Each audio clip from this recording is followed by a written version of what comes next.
지난밤 우리는 한 사람이 자기 책을 감추는 것을 함께 보았습니다. 사마천은 130편의 책을 완성한 뒤 정보는 명산에 감추고 부보는 도성에 두었습니다. 그리고 후세 성인과 군자를 기다리겠다고 썼습니다. 오늘 밤 우리가 함께 읽을 이야기는 그 뒤의 이야기입니다. 감추어진 책은 어떻게 세상에 나왔을까요? 그리고 궁중에 놓아두었던 부보는 어떤 운명을 맞이했을까요? 감추어진 책은 어떻게 세상에 나왔을까요? 누군가는 그것을 꺼내야 했습니다. 그리고 그 누군가는 대가를 치러야 했습니다. 오늘 밤 우리는 그 대가가 무엇이었는지 그리고 그 대가를 치르고도 왜 책이 살아남았는지를 함께 읽겠습니다. 5개의 장면입니다. 첫 번째, 비방서라는 낙인. 두 번째, 사라진 10편. 세 번째, 꺼낸 자의 죽음. 네 번째, 그럼에도 살아남은 이유. 5번째, 사마천이 이긴 방식. 한 권의 책이 권력을 이기는데 얼마나 오랜 시간이 걸렸는가? 오늘 밤 조용히 함께 읽겠습니다. 첫 번째 장면, 비방서, 황제를 겨눈 책이라는 낙인. 비방하는 책이다. 후한 왕윤의 평, 후한서 채홍전.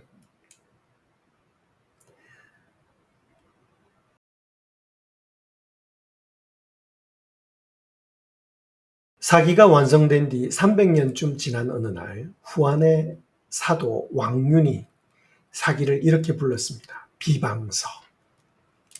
비방하는 책이라는 뜻입니다. 무엇을 비방했다는 걸까요? 왕윤이 이 말을 한 것은 당대 학자 채홍을 죽이려 할 때였습니다. 채홍이 역사를 쓰겠다고 하자 왕윤이 반대하면서 말했습니다. 옛날 한무제가 사마천을 죽이지 않고 살려두었더니 그가 비방서를 지어 후세에 전하지 않았느냐? 이렇게 말이죠. 이 한마디에 사기라는 책의 정체가 담겨 있습니다. 그것은 황제를 불편하게 하는 책이었습니다. 왜 그랬을까요? 우리 함께 3가지를 살펴보겠습니다. 첫째, 실패를 지우지 않았습니다. 사마천은 한무제의 치세를 기록하면서 그 화려한 정복의 뒤편을 함께 적었습니다. 우리는 이미 이것을 만난 적이 있습니다. 평준서입니다. 남월과 서남이와 동월과 조선을 정벌한 대가로 한 나라의 국고가 어떻게 바닥났는지, 백성의 삶이 어떻게 팍팍해졌는지를 사마천은 담담하게 기록했습니다. 황제의 위협을 기록하는 자리에 앉은 사관이 그 위협의 비용을 함께 적어 넣은 것입니다. 둘째, 패자에게도 자리를 주었습니다. 사기에는 항우 봉기가 있습니다. 항우는 항구조 유방에게 패한 사람입니다. 그런데 사마천은 그를 본기에 넣었습니다. 본기는 황제만이 가질 수 있는 자리입니다. 패자를 황제의 반열에 올려놓은 것입니다. 승자의 왕조인 한나라 입장에서 이것은 여간 불편한 일이 아니었습니다. 자객결전도 마찬가지입니다. 현가처럼 권력자를 죽이려 한 사람들의 이야기를 사마천은 아주 정성껏 적었습니다. 셋째, 저희들의 부의 원리나 부자열전을 통해서 여러분들에게 전달해 드렸던 화식열전입니다. 우리가 함께 여러 번 읽었던 그 화식열전입니다. 왕도 아니고 장군도 아니고 현자도 아닌 사람들, 상인과 목축업자와 대금업자, 이 재산을 일군 이야기를 사마천은 사기 안에 넣었습니다. 유교적 가치관에서 이것은 상스러운 일이었습니다. 이익을 이야기하는 것은 군자의 일이 아니었습니다. 당시의 문화가 그랬습니다. 사마천은 그것을 130편의 한자리에 당당히 놓았습니다. 이 세 가지를 합치면 하나의 그림이 나옵니다. 사마천은 권력이 원하는 대로 쓰지 않았습니다. 그래서 그의 책은 비방서가 되었습니다. 사마천은 이 책이 비방서로 불릴 것을 알고 있었을까요? 아마도 알고 있었기 때문에 명산에 감춘 것은 아닐까요? 오늘 밤 이 물음을 마음에 담고 다음 장면으로 가겠습니다. 두 번째 장면, 사라진 10편. 목록만 남고 본문은 없다. 10편이 빠졌으니 목록은 있으나 본문이 없다. 한서 사마천전.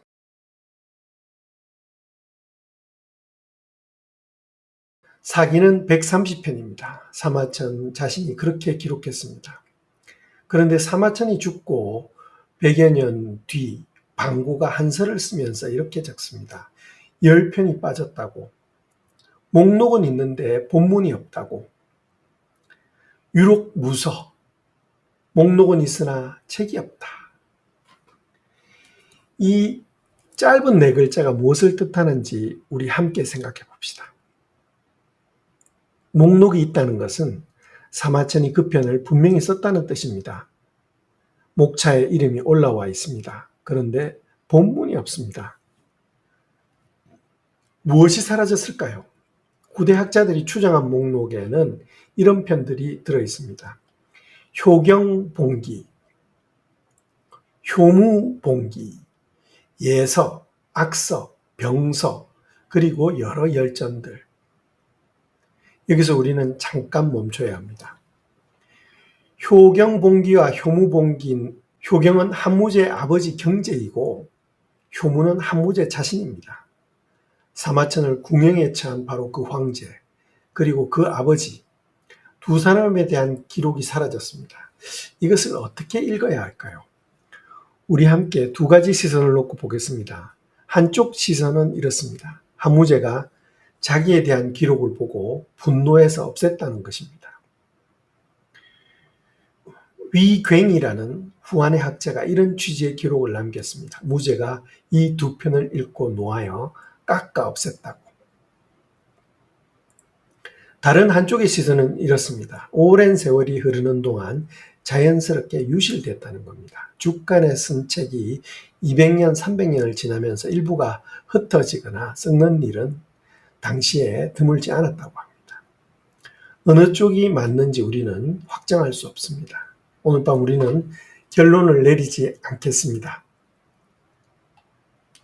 다만 한 가지는 함께 확인하겠습니다. 지금 우리가 읽는 사기 효무봉기는 사마천이 쓴 것이 아닙니다. 후대 사람이 다른 자료를 가져다 채워 넣은 것입니다. 사마천이 한무제를 어떻게 썼는지 우리는 영원히 알 수가 없습니다. 가장 궁금한 부분이 정확히 사라졌습니다. 우연일까요? 아니면 우연이 아닐까요? 오늘 밤 이 자리에서 우리는 판단하지 않겠습니다. 다만 그 빈자리 앞에 잠시 함께 서 있겠습니다. 세 번째 장면, 꺼낸 자의 죽음, 양운의 요찬명입니다. 양운은 죄를 받아 허리를 잘렸다. 한서 양운전입니다.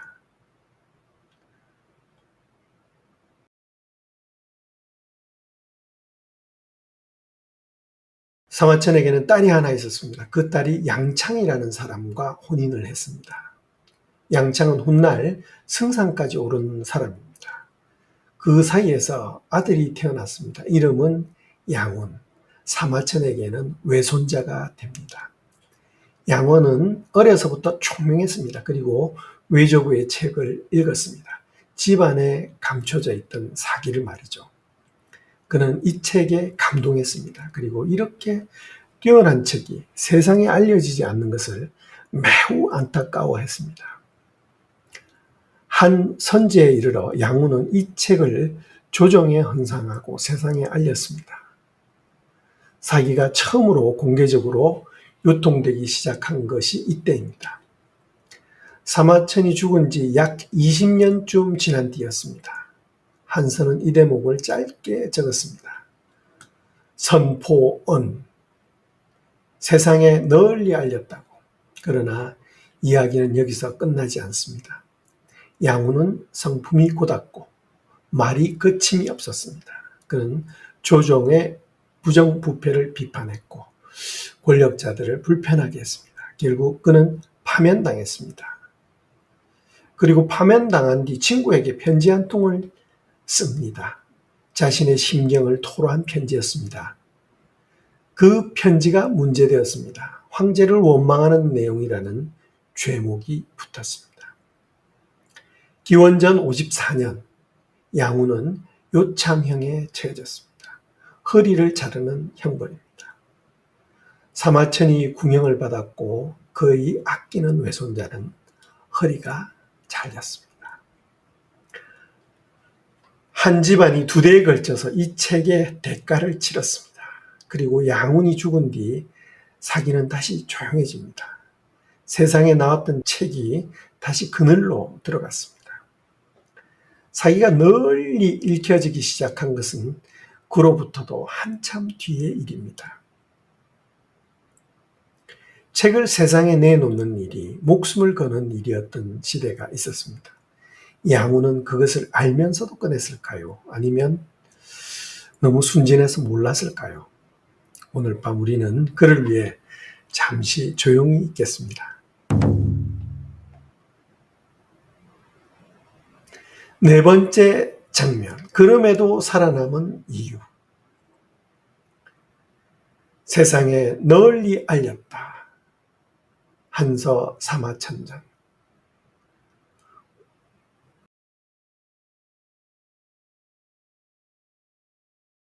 궁형이 있었고 요참형이 있었고 열편이 사라졌습니다. 그런데 왜 이 책은 끝내 살아남았을까요? 오늘 밤 우리 함께 세 가지 이유를 살펴보겠습니다. 첫째, 두 벌로 나누어 두었기 때문입니다. 지난밤 우리가 함께 읽었던 그 문장입니다. 장지명산, 부재경사, 정보는 명산에 감추고 부보는 도성에 둔다. 국가 서고에 있던 부보는 손댈 수가 있었습니다. 그래서 열편이 사라졌을 수 있습니다. 그러나 명산에 감춘 정보는 손댈 수가 없었습니다. 그것은 국가의 손이 닿지 않는 곳에 있었습니다.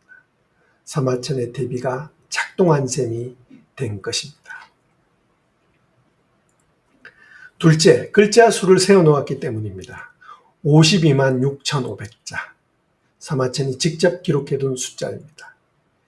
이 숫자가 있기 때문에 후대 사람들은 알 수 있었습니다. 이 책이 원래 몇 자였는지, 그리고 지금 우리가 읽는 것이 그것과 얼마나 다른지. 사마천은 자기 책에 봉인을 걸어 두었던 것입니다. 그것이 이 책의 원형을 지키는 장치가 되었습니다. 셋째, 너무 뛰어났기 때문입니다. 이것이 가장 중요한 이유일지도 모릅니다. 사기는 그냥 좋아서 역사서가 아니었습니다. 이것은 이전에 아무도 시도하지 않은 형식이었습니다. 본기로 시대의 흐름을 잡고 표로 연대를 정리하고 서로 제도를 설명하고 세가로 제후를 담고 열전으로 사람을 그렸습니다. 이 5가지 형식을 기전체라고 부릅니다. 사마천이 만든 것입니다. 그리고 이후 2000년 동안 중국의 모든 정사가 이 형식을 따랐습니다. 한서도, 삼국지도, 후한서도. 그 뒤의 24개 정사가 모두 사기의 형식을 물러받았습니다. 우리나라의 삼국사기도 마찬가지입니다. 한 사람이 만든 형식이 2000년 전에 표준이 된 것입니다.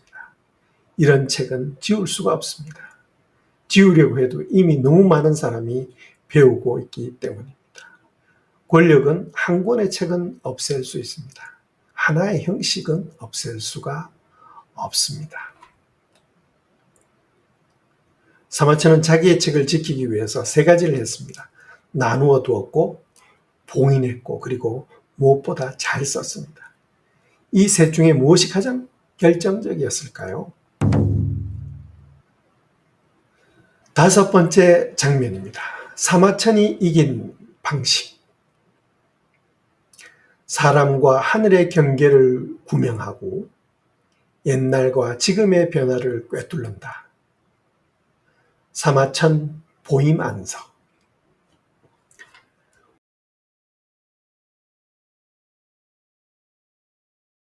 오늘 밤 마지막 장면입니다. 사마천은 자기 책을 쓰는 목적을 이렇게 밝혔습니다. 하늘과 사람의 경계를 구명하고 옛날과 지금의 변화를 꿰뚫으며 한 사람의 말을 이룬다고 말이죠. 구천인지제, 통고금지변, 성일가지영. 이 문장을 오늘 밤 우리는 조금 오래 들여다보겠습니다. 여기서 사마천은 자신의 목적이 황제를 섬기는 것이 아니라고 말하고 있습니다. 그의 목적은 하늘과 사람의 이치를 밝히는 것이었습니다. 화식열전에서도 이런 이야기를 썼죠.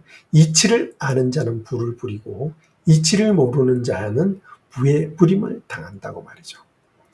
그리고 한 사람의 말을 이룬다. 성일가지영, 자기만의 학설을 내세운다는 뜻입니다. 사관이 자기만의 말을 세우겠다고 선언한 것입니다. 황제의 말이 아니라 이것이 사마천이 이긴 방식입니다. 우리 함께 마지막으로 하나만 더 생각해 보겠습니다. 한무제는 사마천을 궁형에 처했습니다. 그는 황제였고 사마천은 하급관리였습니다. 권력의 차이는 비교할 수가 없었습니다. 그런데 2000년이 지난 지금 우리는 한무제를 어떻게 알고 있을까요? 사기를 통해서 알고 있습니다. 한무제가 어떤 사람이었는지, 무엇을 했고 무엇을 잘못했는지 우리가 그것을 아는 것은 사마천이 남긴 기록 덕분입니다. 황제는 사관을 벌할 수 있었습니다. 그러나 사관은 황제를 기록했습니다. 그리고 남는 것은 기록입니다. 사마천은 자신을 파괴한 사람을 역사의 심판대 위에 올려놓았습니다. 그리고 그 심판대는 2000년이 지나도 사라지지 않았습니다. 이것이 한 사람의 사관이 황제를 이긴 방식입니다.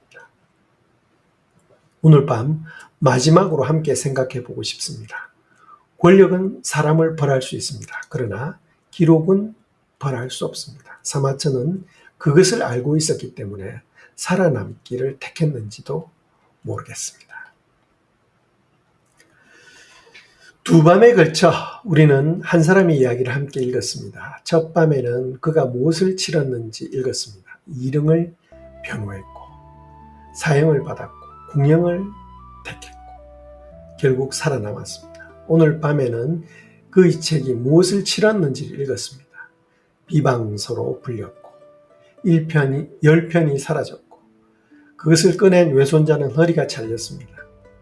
사마천도 그의 책도 무사하지 못했습니다. 그런데 오늘에 우리는 그 책을 읽고 있습니다.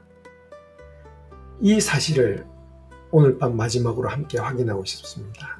한무제는 강했습니다. 그는 사마천의 몸을 훼손할 수 있었습니다. 그의 후계자들은 사마천의 외손자를 죽일 수 있었습니다. 그들은 10편을 지울 수도 있었습니다. 그러나 그들은 이 책을 없앨 수는 없었습니다. 사마천이 명산에 감춰두었기 때문입니다. 사마천이 글자 수를 세워두었기 때문입니다. 그리고 무엇보다도 그가 너무 잘 썼기 때문입니다. 권력은 짧고 기록은 깁니다. 사마천은 그 사실 하나에 자기 인생을 걸었습니다. 그리고 이겼습니다. 2000년이 걸렸지만 그는 이겼습니다. 오늘 밤 우리가 그 책을 읽고 있다는 사실이 그의 승리라는 유력한 증거입니다.